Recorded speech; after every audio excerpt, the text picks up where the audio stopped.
Hey everyone, this is Mike Andes, and you're listening to the Business Bootcamp podcast. First of all, Merry Christmas, Happy Holidays. We're going into the Christmas season, and today we're going to be talking about your employees, giving them annual reviews, and one of the big components of keeping your employees happy is all to do with their compensation. It is a part of what they do, come to work for. Here's a paycheck. And so I'd highly encourage you to go to gusto.com. They're a sponsor to today's show, gusto.com/bootcamp. And by using that bootcamp, you're going to get a 3-month trial of their software for free instead of the usual 30 days. So what I encourage you to do as we head into 2019 is try it for the first few months of the year. January, February, and March, you'll be able to get for free. And try it out. It's completely free. After that, just a several dollars per employee, and it allows you to do your payroll much more smoothly. Gives your employee a portal access where they can see all of their past paychecks, where their deductions are going, and really creates that transparency around compensation. So check it out today. Go to gusto.com/bootcamp. Now, today we are talking about something that we have been doing at my company for the past couple weeks, and that is annual reviews. And so there's always been a big debate, the past several years especially, about annual reviews, if they're effective, if people like them, are they worth doing, et cetera, et cetera, et cetera. And so for a long time, I did not do annual reviews. It was more like, hey, if I wanted to talk to you about something and I think you need to improve, I'm just going to tell you about it. And so we did that for a long time, but the past couple years we have done annual reviews, and it has been very, very good. So usually I would have maybe done some research on what the current status of this debate is in terms of whether or not you should do annual reviews. However, I'm going strictly based upon the feedback I have received and the experience that we've had recently with our annual reviews. So I do try to do the annual reviews at the end of the year. I don't think that it really matters what time of the year you do it. However, end of the year is kind of closure, new year, new beginnings. People are making resolutions. They're thinking about looking back and assessing sort of what they've done. They're looking forward to the new year and to how they can improve. And so it makes it a very natural sort of checkpoint for employees, staff members, and the entire company to really take a look and assess where they're doing well and where they can improve. And so like I said, we've always had a pretty open culture at my company, and that's something I've always really tried to create. And it's by no means perfect, but something we've tried to do. And so we've always thought, before the past couple years, that hey, if there's something I want you to do better at, I should just talk to you. Or if there's something that I think you're doing really well at, I am going to make sure that I just compliment you at some point and keep those open lines of communication. The problem with this method is that as you grow and expand, number one, the number of people in your organization get to the point where you're going to miss opportunities to give them compliments because you will simply not see them, or you'll forget, or there's too many people. And then there's also things that can fall through the cracks, areas that they need to improve and get better at, and simply because you have so many people, or you're getting really busy, or the company's growing so much and you're focused on other things, you're never able to address those important matters that need to change in order for them personally to grow, and then also for the company to go forward. And so how we did our annual reviews this year was pretty cool. And that is, I really did not give any feedback from myself to the employee. So it wasn't like my opinion of them or like the boss giving their opinion. I wanted it to be, I didn't really go into it intentionally. What we did is we did employee, like peer reviews. So everyone got a sheet of paper, had all the names on the left-hand side of every employee, and then it had 2 columns next to it, area of excellence and then areas of improvement. And so what every single person did is they would write down the name of their colleague and then write down the areas that that person is really well at, areas of excellence, and then also write down the areas of improvement, how they can get better, where they can improve in 2019. And so what this did, number one, is the coworkers within your organization, they know who works the hardest. They know who slacks off. They're the ones who really have boots on the ground and can tell who is doing what, who is doing well at what, and who needs to improve at what. And so what we did is, I went into this thinking that, okay, I'd get the feedback from the employees, and then I would still do my one-on-one annual review and kind of give my synopsis of that data as well as my opinions for each employee. What ended up happening was we got such great peer reviews that were handed in that I ended up not even giving my feedback, because everyone within the organization, like I said, the coworkers know the other coworkers, their strengths, their weaknesses, who does what, pulls their weight, who doesn't. And so these peer reviews were so awesome that on all my annual reviews this year, I actually did not share my opinion. I basically just went over the areas of improvement and areas of excellence that the other employees had shared with that individual. So what we did, the annual reviews only took 20 to 30 minutes per person. In those annual reviews, kind of what I would do is I'd start off with my opinion in terms of areas of excellence. Many times it matched up pretty evenly with what was the other employees were saying in terms of the areas of excellence, things that they did well in, whether it be showing up on time or leading by example or keeping an even keel when times got stressful, doing certain types of jobs really well, certain times that they do a great job in terms of communication and teamwork. So I would go over those things, those areas of excellence, and really focus on those. And then I would just basically say, hey, have you already looked at your annual review? Have you already read all of these areas of improvement? I would actually not go through them one by one or anything like that. I really don't want to focus on those things. And so they would say, yes, yeah, I've already read them through. And then I'd just ask them, like, what were your thoughts?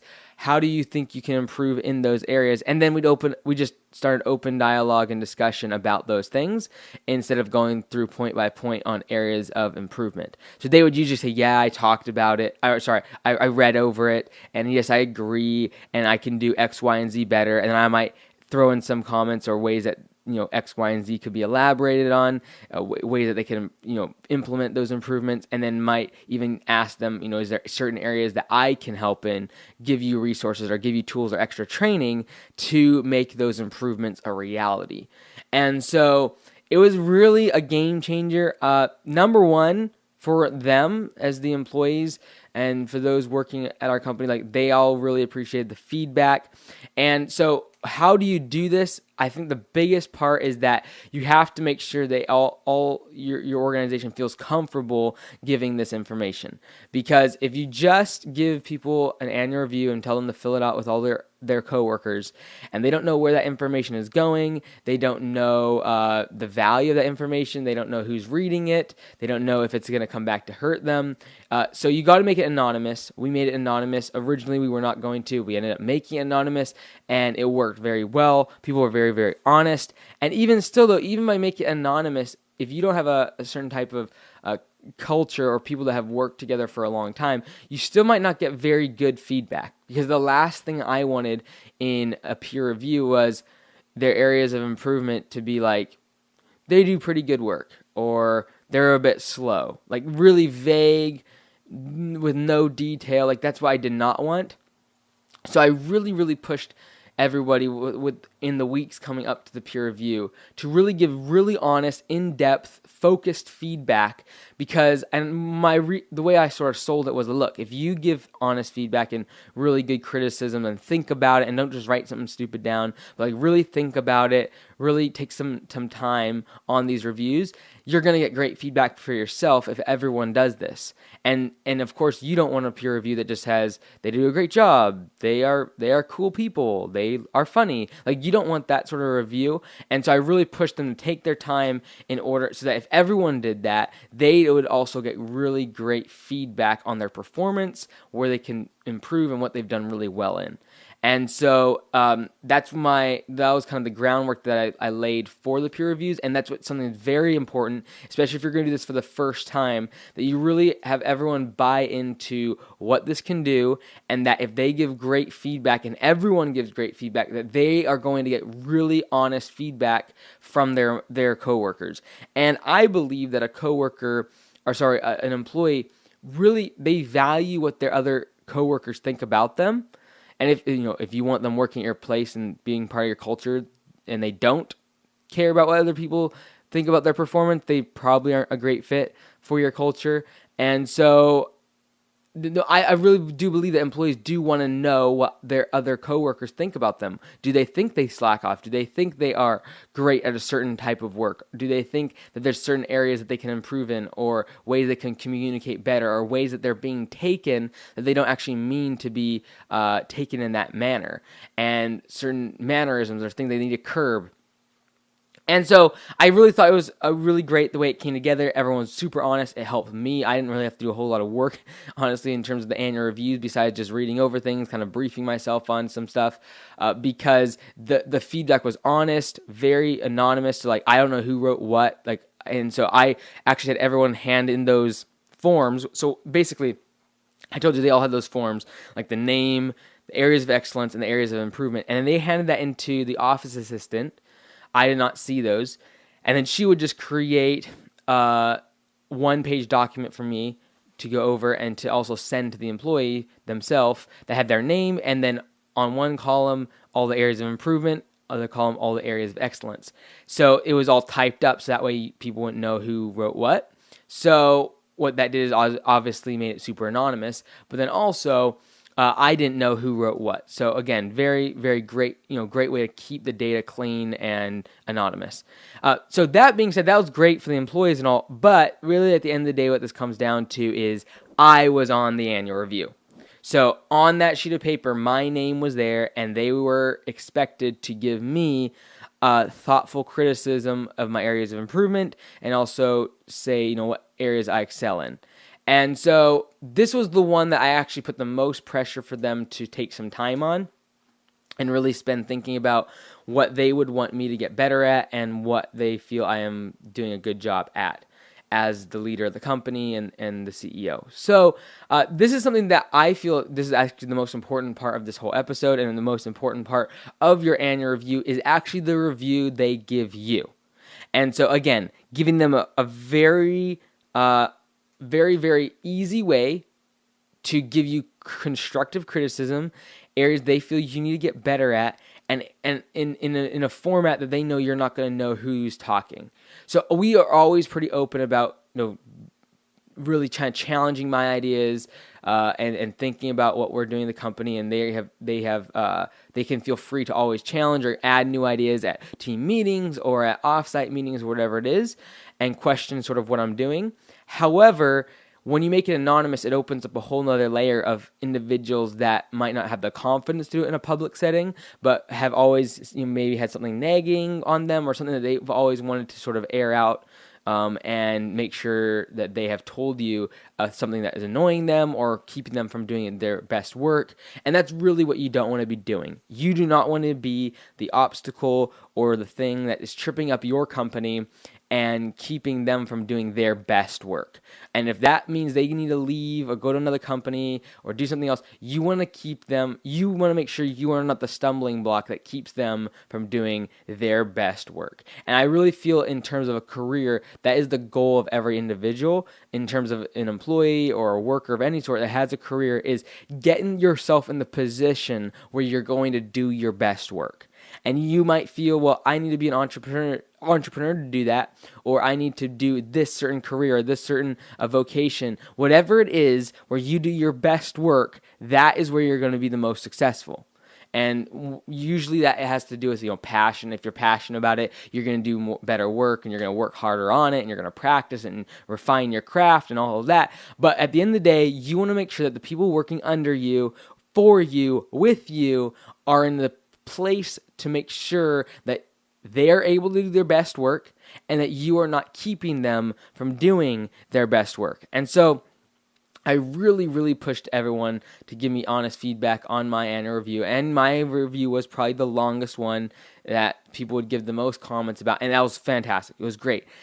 Now, what happened is I got my annual review obviously a little bit earlier than everyone else because I got all the data from the entire company, and of course I looked at mine first. I wanted to know what everyone was saying, and my I guess just my personality, I look at the negative things first. That's not a positive trait of mine, something I need to work on, but of course that's the first thing I looked at, and And what's hard about when you get an annual review as the boss or like the employer is, if you're self-aware to any extent, you sort of know what areas you need to improve in already, and you know what areas you're not very good at. And so when people bring those things to light, it can be at first a little bit enraging, and then secondly, it's like after a few minutes, it settles down. You're like, yeah, they're probably right, along with the other 5 people that mentioned the exact same thing. And so you start to see patterns in these annual reviews. You start to see things that are consistently annoying people, or consistently they feel that you can improve in a certain area. And very, very, very valuable information, because this is the type of information that usually is not shared within an organization, and thus great people leave that company without ever having the opportunity to tell their employer why they were frustrated, or why they felt the employer was getting in their way, or what was keeping them from doing their best work. And they did end up just leaving. And so giving people the platform and the ability and the chance to give you as the employer this is imperative in small teams and small businesses, to be able to give the employer critical feedback and criticisms about what they're doing and how they're running the company, their personality, the way they're leading the company, their style of leadership is super important to be able to be objectively looked at from the employee standpoint. And so at first it hurt. It hurt a lot. And then it was like soaked in. Okay, yes, they're right. Okay, now what do we need to do about it? And so I had already formulated sort of how we're going to change the company, certain ways we're going to change the role of my what I do at the company. And so, going into January, we're going to be changing a lot in terms of the structure of the company, what I do and what I don't do. And it's going to be really interesting. It's going to be obviously, as always, it's always hard. Change is hard, but it's necessary, and it is going to be the catalyst that really jump starts our growth. I believe it'll by far grow the most this year, more than any year prior, because of the changes we're making. And so I'm not going to dive into that yet, because we haven't had our January meeting with our whole team and I kind of outline exactly what those changes are. So I'll hold that in the bag for now. But at the end of the day, what I want to push you to do is really do these annual reviews with your employees. Number one, for your employees to give the other employees great feedback on what they're doing right and what they're doing wrong.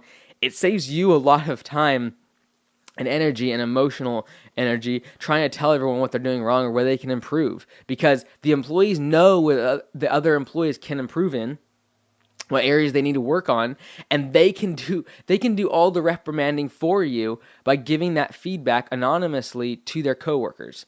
And I promise you, if you went and outlined 10 things that someone was doing wrong in your company, a lot of them are going to get discouraged. But when those 10 things come from 10 different people within the organization anonymously, and they're also giving positive reinforcement and feedback as well as the constructive criticisms, then it makes for a very balanced, very acceptable audience to that feedback. And I think there are a lot of changes that will be made because of these annual reviews. So I'd really, really encourage you to do that.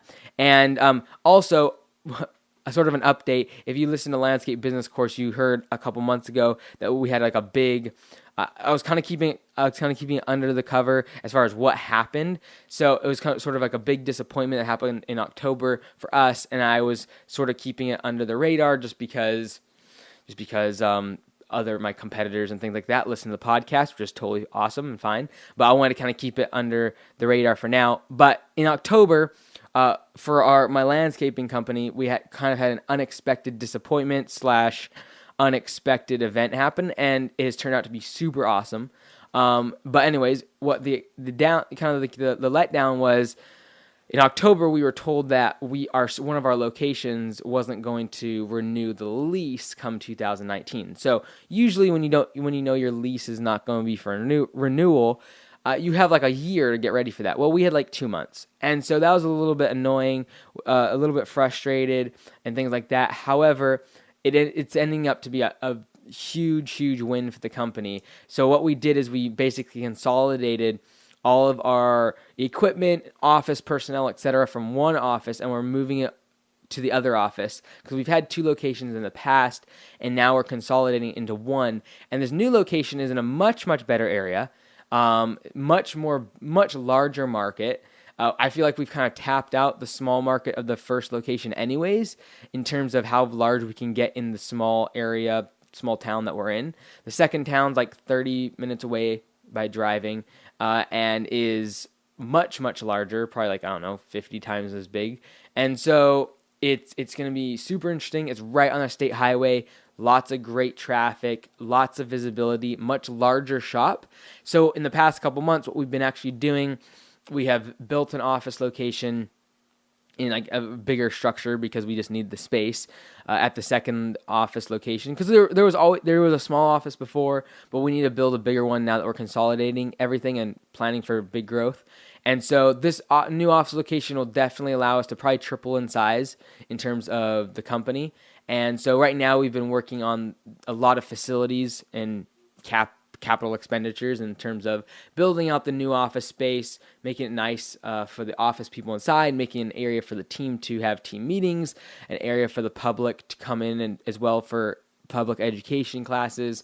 And then we've been building out the retail side of things, and it's like a couple acres that we have, and building the storage units. And then we're just starting now to build out this massive landscaping area up against the highway. So we're kind of higher than the highway. Like we're about maybe 15 feet higher on this kind of bluff, and it goes down to the highway. And so we're going to build out the bluff area with like terraced walls and putting greens and patios, and just make it an absolute mecca of landscaping. So really looking forward to it. We're trying to buy that property too, but for now we have 4 more years on the lease. So looking forward to that. And it's just been an incredible journey, lots and lots of fun.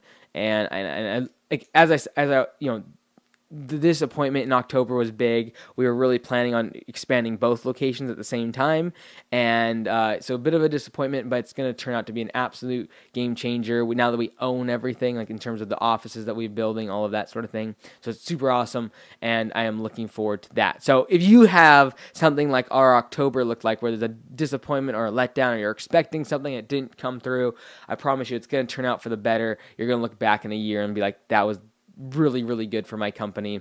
Maybe it wasn't necessarily good. It turned out to be good. Circumstances turn around, and I promise you, if you're going through that moment now, whether it because the stock market's been in a bit of a funk right now, or whatever's happening to your business, I promise you'll look back at it and be like, okay, it wasn't so bad. Or even you might even look at it and be like, that was really for the betterment and the good of the company in the long term, and you're actually happy for that. And that's what it's turning out to be for us. It's going to be a game changer. We're going to grow a lot more in our new location, the bigger market size, bigger shop size, the office that we're building. It's going to be just absolutely fantastic. So I'm looking forward to it. And so after today, I hope that something was said that would help you, if you haven't already, do an annual review with all of your employees, have them do peer reviews of each other, and look for that critical feedback that you need to become a better leader, a better CEO, a better business person. And at the end of the day, it will make your company better. You will make more money. That's always the bottom line people want to talk about. But at the end of the day, it's going to make you a better people person, because the individuals that work with you are going to give you that honest feedback, and that's what you need to become better. Everyone patting you on the back, telling you you're amazing and you're such a great entrepreneur and so proud of you and you've grown your business so much, that's not going to help you become better. That critical feedback, that criticisms from the people that you work with every single day is the most important, most valuable feedback you could get from anybody, more than a public, some stranger, more than someone online, more than your family or friends. The people you work with every day are going to be giving you the most feedback for your career and for your business. The best, the clearest, the advice that you have to listen to, regardless if you don't think it's right or you think it's wrong or it makes you mad, you have to listen to that. And I promise you, if you do objectively and you start to really digest what people are talking about, how you can improve, it will make you a better leader and it will make your business better. Thank you so much for listening. This has been Mike Andes on the Business Bootcamp Podcast.